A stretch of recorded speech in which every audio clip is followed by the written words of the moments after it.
جانب دیکھ کر میں بے ساختہ پکار اٹھا کہ یہ تو چہرہ یقیناً ایک سچے پیغمبر کا ہی ہو سکتا ہے۔ چنانچہ میں نے رسول اللہ صلی اللہ علیہ وسلم کی زبان مبارک سے سب سے پہلی بات جو سنی وہ یہ تھی، لوگو آپس میں سلام کا رواج عام کرو، غربا کو کھانا کھلاؤ، صلہ رحمی کرو، اور رات کے وقت جب سب لوگ سوئے ہوئے ہوں اس وقت تہجد کی نماز پڑھا کرو، تم سلامتی کے ساتھ جنت میں داخل ہو جاؤ گے۔ ناظرین کرام، آج ہمارے ممدوح سلطان اقلیم میں رضا، قوت حلطہ، شیر خدا، پرتب مجتبیٰ، نور شاہ کربلا، نجم آل ابا، آسمان ولا، بحر جود و سخا، اہل بیت کی قندیل نور۔ ناظرین کرام، آج تقریباً 12.5 صدیاں ہو گئی، اور وہ آبشار نور جو بتا کی وادی میں 14.25 صدیاں پہلے نور افزا ہوا تھا، اسی نور کے جلوے پھر آگے چلتے چلتے آج 1250 برس ہو گئے کہ ہم جس ہستی پاک کا ذکر کر رہے ہیں، یہ ہستی وہ تھی جن کی آمد کی بشارات اللہ کے محبوب صلی اللہ علیہ وسلم نے دی، سیدنا علی المرتضیٰ شیر خدا نے بھی دی، اور ان کی جو نانی جان تھی ان کو رحمت کونین صلی اللہ علیہ وسلم نے آ کر خواب میں ارشاد فرمایا کہ اپنی بیٹی کا نکاح امام موسیٰ کاظم علیہ السلام سے کر دیں۔ ناظرین کرام، پھر امام موسیٰ کاظم علیہ السلام کی اہلیہ مبارکہ جو تھی ان کے بطن پاک سے یہ ہستی جلوہ گر ہوئی، اور اللہ کریم نے ان کو بحر جود و سخا تو بنایا ہی تھا، اور یہ کلزم سخا تھے، اور اپنی ظاہری حیات میں بھی کلزم سخا تھے، اور آج 12.5 صدیاں ہو گئیں، اور ان کے مزار مقدس میں مشہد مبارک میں وہی جو سلسلہ نور کی خیرات ہے وہ اس طرح تقسیم ہو رہی ہے کہ اپنی ظاہری حیات میں بھی جب سائل ان کی بارگاہ میں آتا تھا تو سوال کرنے سے پہلے ہی اس کی حاجت پوری ہو جاتی تھی۔ آج بھی اسی طرح وہ سخاوت کا بحر جود و سخا جو ہے وہ جاری ہے، آج بھی لوگ اپنی حاجات کے لیے ان کے مزار مقدس پہ حاضر ہوتے ہیں، اپنی جھولیاں بھر کے سائل جو ہیں وہ واپس آتے ہیں۔ اللہ کریم نے ان کو بے شمار کرامات، تو میں کہتا ہوں اہل بیت اطہار کے کھلونے ہیں، اس گھر کے کھلونے ہیں، لیکن کمال کی بات یہ ہے کہ دنیا بھر کی جتنی زبانیں تھیں، جب کوئی شخص کسی زبان میں آتا اور ان سے بات کرتا تو اسی زبان میں اس کو جواب دیتے تھے، اور پھر جو علم کے دریا انہوں نے اس زمانے میں بہائے۔ لیکن ایک عجیب بات ہے کہ میں آج سوچ رہا تھا، جب ہم تاریخ کا مطالعہ کرتے ہیں تو نظر آتا ہے کہ نگاہ کی تیغ بازی اور سپاہ کی تیغ بازی کی کشمکش روز اول سے جاری ہے۔ یہ کشاکش جو ہے اس میں ہم نے دیکھا کہ سپاہ کی تیغ بازی وقتی طور پر کامیابی ہو جاتی ہے، لیکن اس کو بقا حاصل نہیں، اس کو فنا ہی حاصل ہوتا ہے۔ بقا جو ہے وہ نگاہ کی تیغ بازی کو حاصل ہوتا ہے۔ جو لوگ تاریخ سے واقف ہیں، میں صرف اشارے کر رہا ہوں، اسپین کی تاریخ وہ پڑھ کے دیکھ لیں، دیگر تاریخیں پڑھ کے دیکھ لیں، اور پھر بر صغیر کی تاریخ دیکھ لیں کہ نگاہ کی تیغ بازی نے بر صغیر کو بھی فتح کیا تھا، اور سینٹرل ایشیا کو بھی فتح کیا تھا، ترکی کو بھی فتح کیا تھا، ملیشیا انڈونیشیا کو بھی فتح کیا تھا۔ ہانگ کانگ سے میں آیا ہوں، وہاں میں یہی سوچتا رہا کہ یہاں نگاہ کی تیغ بازی نے کام دکھایا، چین میں بھی نگاہ کی تیغ بازی نے کام دکھایا۔ دنیا کا کون سا خطہ ہے آج جہاں پہ کوئی خطہ دنیا کا، آپ جو منجمد فضائیں ہیں، کینیڈا کی منجمد فضاؤں سے لے کر اور افریقہ کے تپتے ہوئے صحراؤں اور نیل کے ساحل سے لے کر کاشغر تک ہم دیکھیں کہ 5 وقت میں جو اشہد ان محمد رسول اللہ کی صدائیں بلند ہوتی ہیں، تو اس میں غلبہ جو ہے وہ نگاہ کی تیغ بازی کو ہے۔ آج ہم سیدنا امام علی رضا علیہ السلام کے ان کی ذات پاک، ان کی عظمت، ان کی رفت، ان کا تقوی، ان کا زہد، ان کی سخاوت علمی اور ان کی سخاوت جو ہے اس کے تذکرہ پاک کریں گے۔ یہاں میں امام علی مقام حسین علیہ السلام کا ایک ارشاد اپنے ناظرین کے ساتھ شیئر کرنا چاہتا ہوں۔ امام پاک فرماتے ہیں، جو ہم اہل بیت سے محبت کرے گا، اللہ کریم اس کی زبان سے حکمت کے چشمے جاری کرے گا، اور اس کے دل میں ایمان ہمیشہ تازہ رہے گا۔ ہمارا آج ان کے تذکرہ پاک کرنے کا مقصد یہ ہے، ہم اپنے ایمانوں کو تازگی دیتے ہیں۔ ناظرین کرام، اہل بیت کی محبت جو ہے وہ اس بات کی ضمانت ہے کہ جنت میں جو اہل بیت اطہار سے محبت نہیں کرتا ہوگا، وہ جنت تو کیا، جنت کی خوشبو بھی 500 میل دور سے جو آتی ہے وہ بھی نہیں سونگھ سکے گا۔ آج سیدنا امام علی رضا علیہ السلام کے حوالے سے گفتگو کرنے کے لیے، ان کے تذکرہ پاک کرنے کے لیے میرے ساتھ علامہ محمد احمد برکاتی، نوجوان اسکالر، کئی کتابوں کے مصنف ہیں، ان کے ساتھ مشہور میں کہوں گا صوفی اور تصوف پہ بڑا گہرا مطالعہ اور کتابیں بھی بڑی کمال کی لکھی ہیں، ڈاکٹر شبیر احمد جامی، اور ان کے ساتھ نوجوان اسکالر پروفیسر بشارت صدیق ہزاروی ہیں۔ آخر میں پاکستان کے صف اول کے نعت خوان، اپنا خوب انداز ہے، اللہ نے کیا اس نوجوان کو اللہ نے داؤدی عطا کیا ہے، حافظ محمد عثمان چشتی سے میں آپ کو منقبت بارگاہ امام میں سناؤں گا۔ ابتدا کر رہا ہوں جناب علامہ محمد احمد برکاتی سے۔ جی علامہ صاحب کمال ہی ہیں، زبانیں بھی ساری آتی ہیں، بلکہ زبانیں عطا کر دیتے ہیں۔ جی بسم اللہ الرحمن الرحیم۔ غازی صاحب، آج جس شخصیت کے ذکر خیر سے ہم اپنے آپ کو مشکبار کر رہے ہیں وہ ہے شخصیت ہمارے ممدوح موصوف حضرت سیدنا امام السادات امام علی رضا بن امام موسیٰ کاظم بن امام جعفر الصادق رضوان اللہ علیہ اجمعین۔ یہ آپ کی ولادت باسعادت سن 148 ہجری کی ہے، اور آپ کا وصال باکمال 203 ہجری کا ہے، تو اس اعتبار سے تقریباً 55 برس آپ کی حیات طیبہ ظاہری ہوئی، اور آپ کی ولادت سے کم و بیش 1 ماہ قبل حضرت سیدنا امام جعفر صادق رضی اللہ عنہ جو آپ کے دادا جان تھے ان کا وصال شریف ہوا. ٹھیک. تو حضرت سیدنا امام علی رضا علیہ السلام نے تمام ائمہ میں سے بڑھ کے وقت جو ہے وہ اپنے والد محترم کے ساتھ گزارا، اور وہ تقریباً 35 برس آپ نے اپنے والد محترم حضرت سیدنا امام موسیٰ کاظم کی زیر نگرانی زیر تربیت وقت پایا ہے. سبحان اللہ. تو آگے آپ کے 4 بیٹے تھے اور 1 آپ کی صاحبزادی تھی، 5 آپ کی اولادیں ہوئیں امام علی رضا کی. امام علی رضا علیہ السلام کی جب ولادت باسعادت ہوئی، آپ کی والدہ محترمہ ان کو نجمہ طاہرہ ام البنین اس نام سے یاد کیا جاتا ہے. تو جب ان کے ہاں ان کی ولادت باسعادت ہوئی تو وہ بیان فرماتی ہیں کہ ابھی یہ میرے شکم میں تھے تو اس وقت میرے پیٹ سے اللہ کی تسبیح اور تکبیر کی آوازیں آیا کرتی تھی. تو جب آپ دنیا میں ذکر الہی والدہ کے بطن مادر سے ہی ذکر الہی شروع ہے. جب آپ دنیا میں تشریف لائے ہیں تو مان اس کے بعد حضرت سیدنا امام موسیٰ کاظم علیہ السلام تشریف لائے اور ان کی خدمت میں ان کا وجود اقدس پیش کیا گیا. تو آپ نے خود ان کے کان میں دائیں طرف میں اذان اور بائیں میں اقامت کہی اور پھر فرمانے لگے کہ یہ میرا بیٹا وہ ہے جو آنے والی دنیا کو میرے بعد سلسلہ امامت سے اپنی ضیاءپاشیاں عطا فرمائے گا. حضرت سیدنا امام علی رضا علیہ السلام آپ کی جو مشہور اوصاف ہیں، ویسے تو ہر وصف ہی ہے لیکن کچھ ایسی چیزیں ہیں جو دوسروں سے بڑھ کے آتی ہیں. اتنا بڑا امام لیکن اس کے ساتھ ساتھ ہمیں آپ کی حیات طیبہ میں تواضع انکساری یہ بہت نمایاں نظر آتی ہے. جی ڈاکٹر صاحب، ویسے تو جی بات یہ ہے، میں ڈاکٹر صاحب سوچ رہا تھا کہ ان کے جو ہے نا اوصاف جمیلہ اور ان کے فضائل حمیدہ وہ بیان کرنے کے لیے تو علم و عرفان کی کچھ سینکڑے منزلیں طے ہوں. ہمارے جیسے غبار راہ حجاز جو عام لوگ ہیں کم علم، ان کی شان کیسے بیان کر سکتے ہیں؟ ایک اس فہرست میں نام لکھوانا چاہتے ہیں، جب ان کے غلاموں کی فہرست تیار ہو تو باقی ہمارا بھی کونے میں نام لکھا جائے. جی غازی صاحب، یہ ایک قاعدہ ہمارے علماء نے لکھا ہے کہ حضور نبی اکرم صلی اللہ علیہ وسلم کی ذات گرامی اللہ تعالیٰ کی صفات کا مظہر اتم تھی، اور یہ جو ائمہ اہل بیت ہے نا، یہ حضور نبی اکرم صلی اللہ علیہ وسلم کے کمالات کے مظہر اتم ہیں. سبحان اللہ، سبحان. یہ قاعدہ ہمیشہ پیش نظر ٹھیک ہے.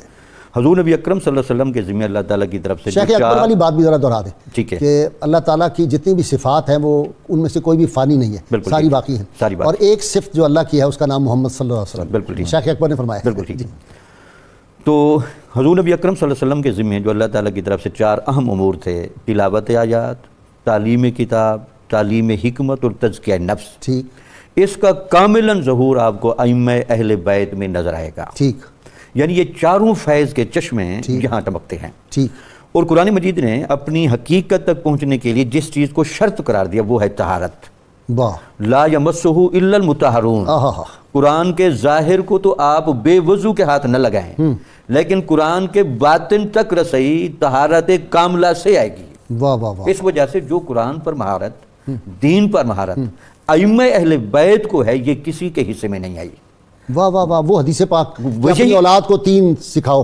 ٹھیک ہے. 3 کام سکھاؤ. 3 کام سکھاؤ. وہ اسی کے آپ کی بات کی تائید اسی بات کی تائید. بلکہ غازی صاحب میں تو اس کے ساتھ 2 حدیثیں اور ملانا چاہتا ہوں.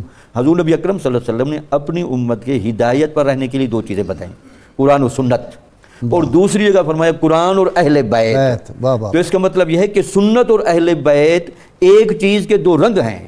ایک میں تعلیمات ہیں اور دوسرے میں پے کر بیٹھے ہیں. واہ واہ واہ واہ واہ. تو اس سے آپ خود اندازہ لگا سکتے ہیں کہ جن کی وجود مبارک کو دین کے اندر حجت اور دین کے اندر وہ رسوخ حاصل ہے، جب وہ اپنے زمانے میں ہوں گے، جیسے شروع انٹرو میں آپ نے فرمایا کہ جس نے سوال کیا جواب دیا، جس نے جس زبان میں سوال کیا اسی میں جواب دیا، اور جس نے بھی دین کی جس حقیقت کو جاننے کی کوشش کی، اس کا مسئلہ ظاہر سے تھا، باطن سے تھا، ولایت سے تھا، سیاست سے تھا.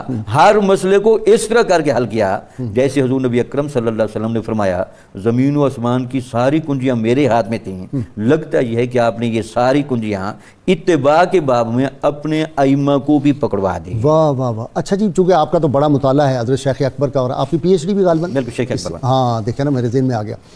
شیخ اکبر محی الدین ابن عربی رحمۃ، میں تو ان کا بڑا عاشق ہوں. بالکل. اور ان کی تعلیمات کا ایک خاص وہ فرماتے ہیں کہ رحمت کونین صلی اللہ علیہ وسلم عبد خالص ہے. بالکل ٹھیک. اور عبد خالص کا ایک مطلب فرماتے ہیں کہ آپ صلی اللہ علیہ وسلم سے ہر کمی دنیا کی دور کر دی، اور آپ کے اہل بیت جو ہیں ان سے بھی اللہ تعالیٰ نے ہر عیب کو دور کر دیا. تو فرماتے ہیں وہ جو رزق کا لفظ ہے نا، عرب میں جو استعمال ہوتا ہے اس کا فرماتے ہیں کہ رزق کا ایک مطلب اپنے نزدیک کہتے ہیں، اہل عرب کہتے ہیں کہ ناپسندیدہ چیز کو رزق کہتے ہیں. تو اللہ تعالیٰ نے کوئی ناپسندیدہ چیز نہ اپنے محبوب صلی اللہ علیہ وسلم میں رکھی، نہ ان کی آل پاک میں رکھی. بالکل ٹھیک. یہ بڑی خوبصورت بات. جی آپ کی طرف آ جاتے ہیں. اہل بیت اطہار کی محبت جو ہے وہ ایمان کا کیا ہے، ایمان کی اکمل ہونے کے لیے، ایمان کے کامل ہونے کے لیے بنیادی شرط ہے. جی بالکل. بسم اللہ الرحمن الرحیم.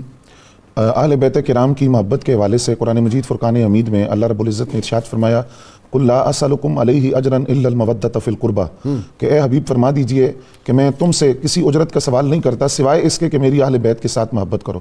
یہاں حضرت عبداللہ ابن عباس فرماتے ہیں کہ اس آیت کے ذریعے اہل بیت کی محبت کو ہم پر واجب کیا گیا ہے. اور اس آیت کے ذریعے پتہ چلا کہ یہ محبت کرنا واجب ہے. پھر نبی علیہ السلام سے سوال بھی ہوا کہ یا رسول اللہ صلی اللہ علیہ وسلم اس آیت میں جن کے ساتھ محبت کو واجب کیا گیا ہے وہ کون لوگ ہیں؟ اس کے بعد حضور صلی اللہ علیہ وسلم نے حضرت مولا کائنات حضرت خاتون جنت اور حسنین کریمین رضی اللہ تعالیٰ عنہم اجمعین کے نام لے کر فرمایا کہ ان کی محبت کو واجب کیا گیا ہے. اس لیے نبی علیہ السلام نے فرمایا کہ ایک دن کی محبت اہل بیت کے ساتھ یہ ایک سال کی عبادت سے بہتر ہے.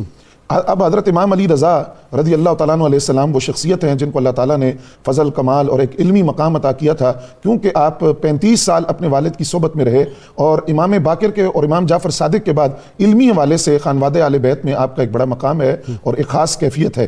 جب آپ نیشا پور آئے تو وہاں بہت سارے لوگ آپ کے استقبال کے لیے جمع ہوئے. انہی میں اس وقت کے ایک جید عالم دین محمد بن توسی بھی تھے اور ابو زرع نامی جید علماء یہ شامل تھے. انہوں نے آپ سے درخواست کی کہ آپ کوئی حدیث روایت کرے اور غازی صاحب کیفیت یہ تھی کہ آپ سواری پر تھے اور سواری کے آگے پردہ تھا اور لوگ درخواست کر رہے تھے کہ آپ پردہ اٹھا کر ایک مرتبہ اپنی جھلک دکھا دیں اور آپ کی سواری کے ساتھ دوڑتے چلے جا رہے تھے یہاں تک کہ اس سواری کی ٹاپوں کو بھی بوسے دے رہے تھے. بھائی اس لیے کہ ان کی پیشانی میں وہ نور تھا کہ ایک جھلک دیکھنے کی تاب نہیں عالم کو وہ اگر جلوہ کرے کون تماشائی ہو. بالکل نور نبوت جو ہے وہ اللہ کے فضل سے وہی نور جو ہے وہ ان کے رگ و پے میں تھا نا. جی اب دیکھیں نا 8ویں پشت میں حسن و جمال کا عالم یہ ہے تو خود حضور صلی اللہ علیہ وسلم کے حسن و جمال کا کیا سبحان اللہ سبحان اللہ. تو لوگ دوڑتے جا رہے تھے. پھر آپ نے جب پردہ اٹھایا تو کہتے ہیں کہ ایک عجیب کیفیت تھی لوگوں پر ایک رقت طاری ہو گئی جب آپ کا چہرہ دیکھا اور آپ کا حسن و جمال دیکھا. پھر عرض کیا کہ کوئی حدیث آپ روایت کریں تو آپ نے ایک حدیث روایت کی کہ میں نے اپنے والد امام موسیٰ کاظم سے, انہوں نے اپنے والد امام جعفر صادق سے, انہوں نے اپنے والد امام باقر سے, انہوں نے اپنے والد امام زین العابدین سے, انہوں نے اپنے والد امام علی مقام سے, انہوں نے حضرت مولا کائنات سے, انہوں نے اللہ کے حبیب صلی اللہ علیہ وسلم سے. اور سرکار نے فرمایا کہ جبریل نے میرے لیے روایت کیا کہ اللہ فرماتا ہے کہ لا الہ الا اللہ میرا قلعہ ہے اور جو اس قلعے میں داخل ہو گیا وہ امان پا گیا. اب حدیث کے اندر اتنے لفظ ہیں لیکن مراد پورا کلمہ ہے. تو یہ حدیث آپ نے روایت کی. اب اس حدیث کے بارے میں امام احمد بن حنبل فرماتے ہیں کہ اس حدیث کی جو سند ہے وہ اتنی سلسلۃ الذہب اس کو کہا جاتا ہے اور ایسی سند ہے کہ یہ نام اگر کسی پاگل اور مجنون کے سامنے لیے جائیں ان ناموں کی برکت سے اللہ تعالیٰ اس کو شفا عطا کر دے گا. علامہ صاحب حضرت ابو سعید خدری رضی اللہ تعالیٰ عنہ اس کے راوی حدیث کے فرماتے ہیں کہ رسول اللہ صلی اللہ علیہ وسلم نے ارشاد فرمایا کہ جو میری ذریت کو تکلیف دیتا ہے اللہ کا غضب اس پہ بھڑکتا ہے.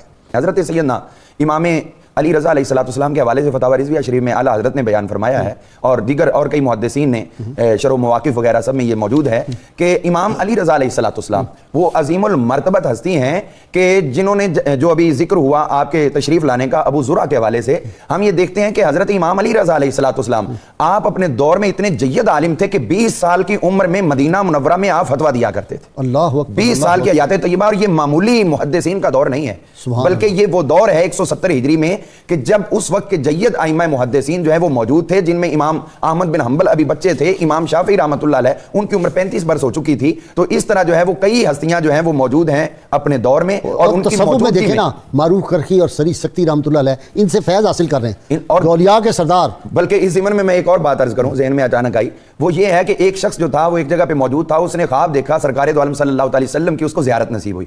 اس نے دیکھا کہ حجاج آتے جاتے جہاں بیٹھتے ہیں آقا کریم علیہ السلام وہاں تشریف فرمائے مسجد کے ایک مقام پر, تو آقا کریم کے سامنے کھجوریں پڑی ہیں مدینہ منورہ کی سیحانی کھجوریں تھال میں. تو اس وقت یہ ہوا کہ حضور صلی اللہ علیہ وسلم نے اس کو مٹھی بھر عطا فرمائی اور وہ 18 نکلی. اس کے بعد کہتے ہیں میں نے یہ سمجھا کہ میری زندگی 18 دن باقی رہ گی تو میں نے دن گننے شروع کر دیے. 18ویں دن موت نہیں آئی بلکہ 20واں دن آ گیا تو حضرت امام علی رضا علیہ السلام وہاں پر تشریف لائے اور عین اسی جگہ پر بیٹھے جہاں آقا کریم علیہ السلام کو بیٹھے میں نے خواب میں دیکھا تھا. تو میں دنیا سلام کرنے گئی تو میں بھی حاضر ہوا تو وہاں پر یہ دیکھا کہ میں نے عرض کیا آپ کے سامنے کیا اسی طرح تھال پڑا ہوا پڑی سیحانی کھجوریں بھی ہے. میں تھوڑا آگے بڑھا تو آپ نے مٹھی بھر کے مجھے عطا کی, جب میں نے گنی تو وہ پوری کی پوری 18 نکلی اور میں نے کہا کہ جناب تھوڑی اور دے دیں. پھر جواباً تو آپ نے یہ فرمایا لو زادک جدی رسول اللہ صلی اللہ علیہ وسلم لزدناک, اگر میرے نانا جان نے آپ کو اس سے زیادہ دی ہوتی تو ہم بھی زیادہ دیتے. اور غازی صاحب یہ بات جاتی ہے اصل میں امام ابن اور ہماری بد نصیبی یہ ہے کہ ان لوگوں کو رحمت کونین کی زیارت ہوتی تھی.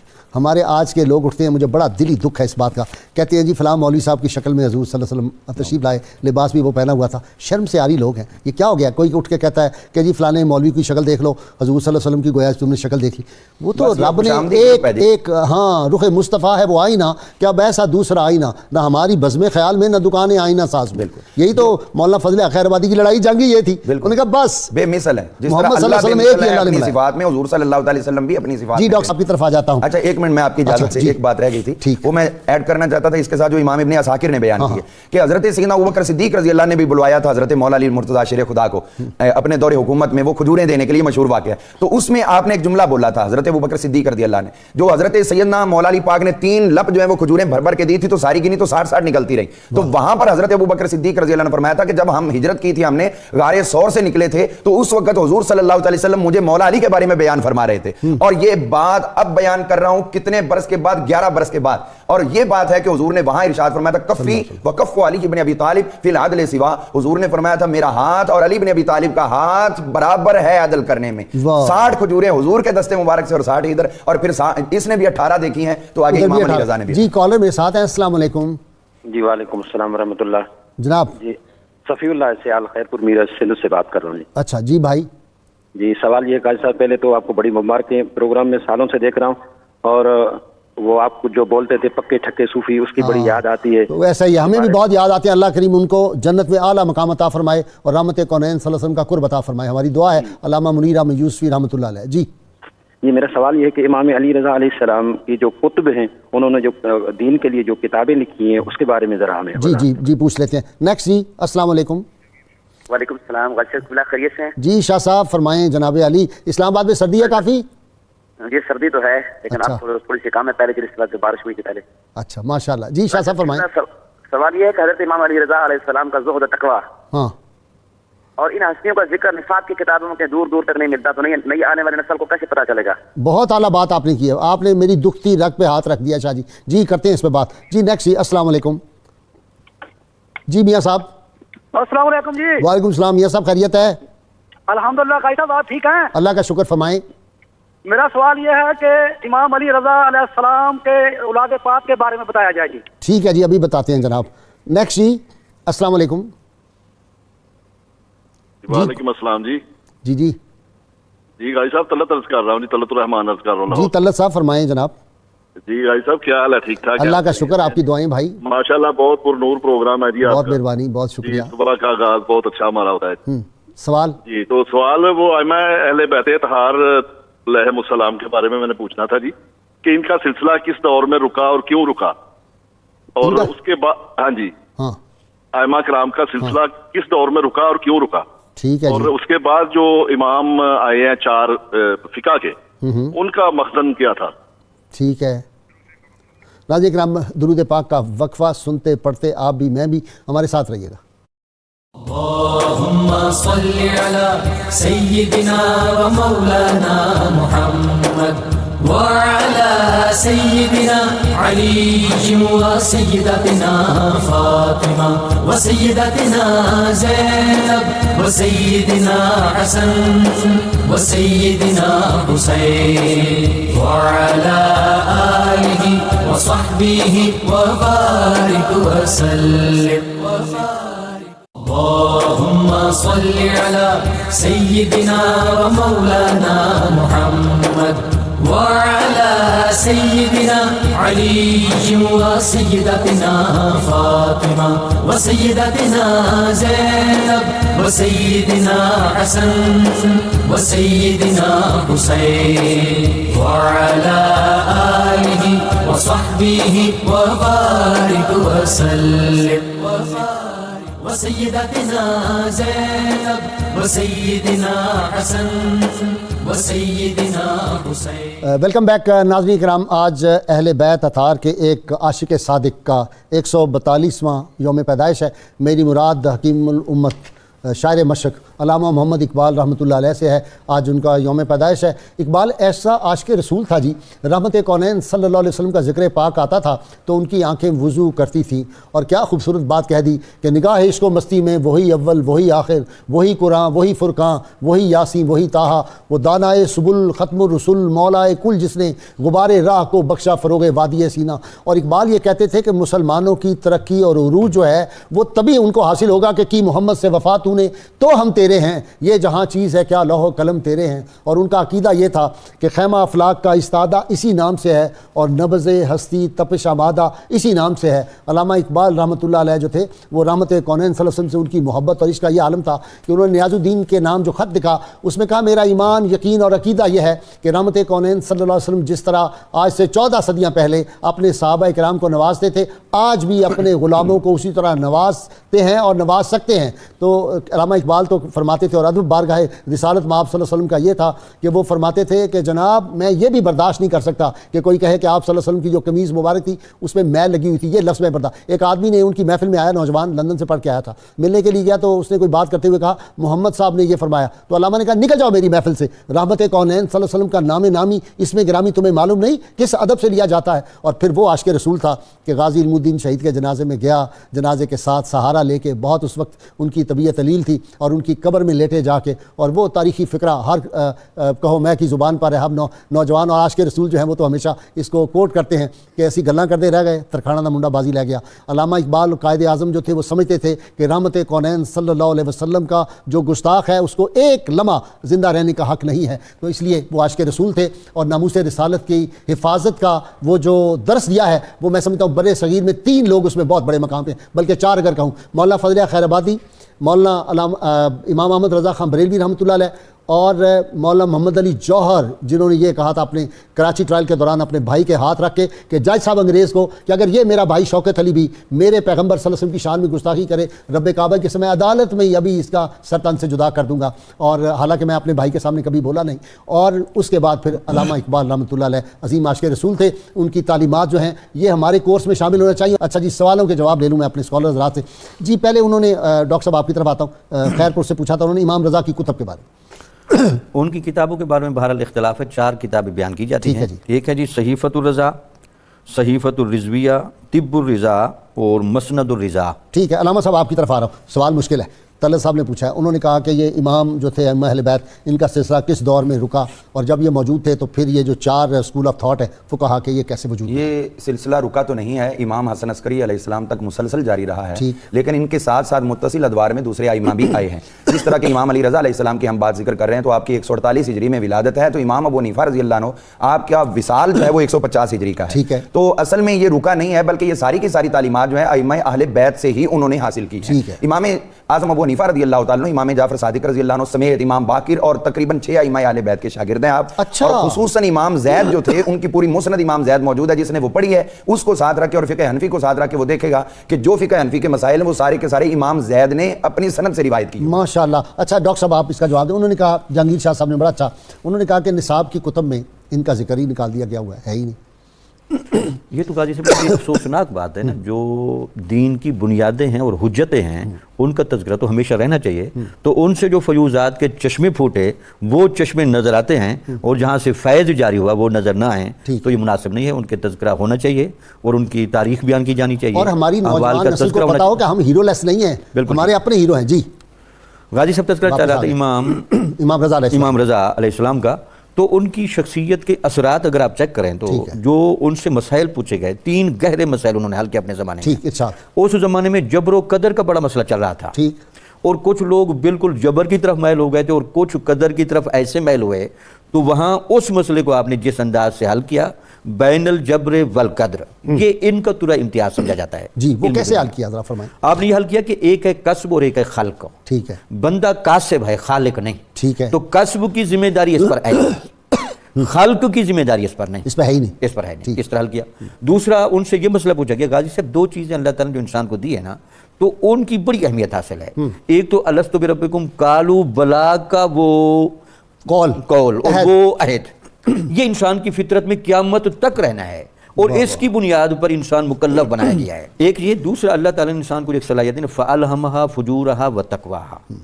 آپ کی زندگی کے مظاہر میں جہاں بہت سارے فیوزات ہیں، یہ بڑا فائز تھے۔ تو حضرت معروف کرخی رحمۃ اللہ علیہ، حالانکہ وہ دوسرے مذہب سے تعلق رکھتے تھے، جب وہ بچپن میں آئے تو ان خود بیان کرتے ہیں کہ میں نے جب ان کا چہرہ مبارک دیکھا اور ان کی صحبت میں بیٹھا تو میرے اندر وہ چھپے ہوئی دین فطرت وہ بیدار ہو گیا اور میں ان پر ایمان لے آیا، اور ایسا پکا سچا ایمان لایا کہ ان کا رخ زیبا پوری زندگی میری آنکھوں سے اوجھل نہ ہوا۔ نصرانی تھے، نصرانی معروف تھے۔ کرخی رحمۃ اللہ علیہ بعد میں دار اسلام ان کے میں ہاتھ داخل مسلمان ہوئے۔ لیکن جی مقام کیا ہے؟ مقام کیا ہے؟ عبدالحق محدث دہلوی رحمۃ اللہ علیہ فرماتے ہیں کہ 4 دنیا میں علماء ایسے صوفیاء اور اولیاء ہیں جو اپنی ظاہری حیات میں جس طرح فیض بانٹتے تھے اپنی قبور سے بھی اس طرح فیض بانٹتے ہیں، جن میں سے ایک معروف کرخی ہے۔ اور ہم تو گئے ہیں ان کے مزار اقدس پہ، میں گیا ہوں، زمین سے کوئی تقریباً 30 فٹ نیچے ان کا مزار اتر کے جانا پڑتا ہے سیڑھیاں، آج بھی انوار ہیں جی وہاں پہ، عجب انوار ہیں۔ یعنی حیرانگی یہ ہے کہ جن کے فیض یافتگان کے پاس یہ انوار ہیں، جو داتا صاحب فیض وہی کا رساں تھے، ان کے انوار کی کیا کیفیت؟ داتا صاحب کا وہی فیض چل رہا وہی ہے جی۔ بشارت آپ کی طرف آ جاتا ہوں جی غازی صاحب، حضرت امام علی رضا آپ کی کرم نوازیاں اور آپ کے اخلاق کریمانہ زہد و تقویٰ کے حوالے سے ایک بات عرض کروں گا یار۔ کوئی بات تو ہوگی، یہ بادشاہ کیوں مجبور کرتا تھا کہ آپ میرے داماد بن جائیں، اور بنا لیا پھر داماد، اور اس کے باوجود بغض بھی اندر چلتا رہا ساتھ؟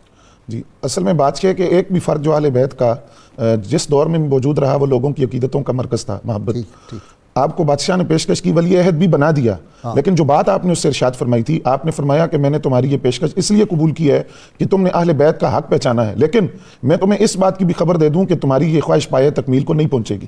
اچھا جی، اور اس سے پہلے حضرت امام علی رضا جو تھے ان کا وصال ہو گیا تھا، ولی عہد بننے کا اعلان تو کیا تھا، لیکن آپ اس منصب پر فائز نہیں ہوئے، اس سے پہلے آپ کی شہادت ہو گئی تھی، اور یہ خبر آپ نے پہلے اس کو دی تھی کہ یہ تمہارا کام پایا تکمیل کو نہیں۔ لیکن شادی ہونی گئی تھی، شادی ہو گئی تھی، لیکن ولی عہد تو اچھا ہاں ٹھیک ہے، ولی عہد جی ولی عہد نہیں، شادی ہو گئی، شہادت میں اسی کا ہاتھ تھا نا، معمول کا ہی، انگوروں میں دیا تھا، انگوروں کے اندر جو زہر بھر کے وہ آپ کو۔ اچھا اکثر ائمہ کو انگوروں میں زہر دیا گیا، وہ اصل اس کی وجہ یہ بھی ہے کہ وہ ان کی پسندیدہ خوراک تھی، اور یہ ایک مکر اور فریب کے ذریعے پھر ان کو اس انداز سے زہر دیا۔ آپ کی یہ جو فراست تھی مومنانہ اور آپ کے زہد و تقویٰ کا عالم یہ تھا کہ آپ نے سفر کے دوران اپنے غلاموں کو ساتھ دسترخوان پر بٹھا کر کھانا کھلایا، تو ایک شخص نے کہا کہ اگر آپ ان کو علادہ بٹھا دیتے تو اچھا تھا۔ آپ نے 3 باتیں فرمائی۔ آپ نے فرمایا کہ میرا اور ان کا خدا ایک ہی ہے، اور مجھے اور ان کو ایک ہی ماں کے ہم بیٹے ہیں حضرت حوا علیہ السلام کے۔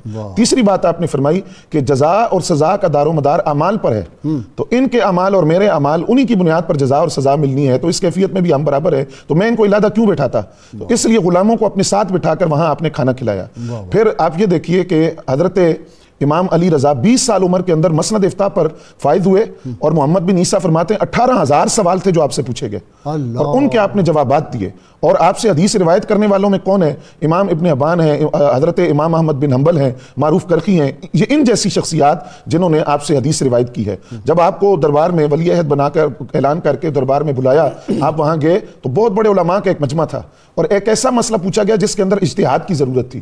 آپ نے اپنے اجتہاد کے ذریعے اس مسئلے کو اس طرح حل کیا کہ بڑے بڑے علماء آپ کی اس علمی کمال پر حیران تھے، مجتہدانہ صلاحیتوں پر حیران تھے۔ امام ابن حبان جیسا اتنا بڑا محدث کہے کہ جب میں طوس میں قیام پذیر تھا، مجھے جب کوئی علمی مسئلہ درپیش ہوتا اور علمی مسئلہ سامنے آتا تو میں اس کے حل کے لیے امام علی رضا کے مزار پر جاتا تھا اور ان کے توسل سے اس مسئلے کا حل پاتا تھا، اور جب تک میں قیام پذیر رہا میرا یہی معمول تھا کہ کوئی بھی مسئلہ حل طلب ہوتا تو میں حضرت امام علی رضا کے مزار پر جایا کرتا تھا۔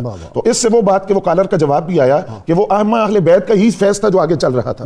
بھائی وہ حضرت معروف کرخی رحمۃ اللہ علیہ سے جو پوچھا گیا کہ جی آپ کو یہ علم لدنی کیسے حاصل ہوا، انہوں نے کہا کہ میں امام رضا کے جو پاپوش مبارک تھا اس کو میں اپنی پگڑی میں رکھتا تھا وہ باندھ کے، اس کی وجہ سے اللہ تعالیٰ مجھے علم لدنی۔ اس کا مطلب یہ ہوا کہ اہل بیت تھا، وہ جو اقبال نے کہا نا کہ سرما ہے میری آنکھ کا خاک مدینہ و نجف، تو اہل بیت اطہار کے جو پاپوش ہیں ان کی جو عزت کرے گا، احترام کرے گا، اس کو اللہ تعالیٰ علوم کے خزانے عطا کر دیتا ہے، یہ پتہ چلا۔ جی اور دوسری بات غازی صاحب کہ آپ کے اس علمی مقام کے والے سے اور مجتہدانہ آپ کی صلاحیتوں کے والے سے وہ جو حدیث میں نے عرض کی تھی اس پر اعلیٰ حضرت کی ایک عبارت میں عرض کرنا چاہتا ہوں۔ آپ نے فرمایا کہ یہ جو نام ہیں ان کے اندر اتنی برکت ہے، اور فرماتے ہیں کہ کیسے نہ ہو جب اصحاب کہف جو اس امت کے ولی ہیں ان کے ناموں کے اندر اتنی برکت ہے تو یہ اس امت کے ولی ہیں، اور ان کے وجود بھی بابرکت ہے، ان کے نام بھی بابرکت ہے۔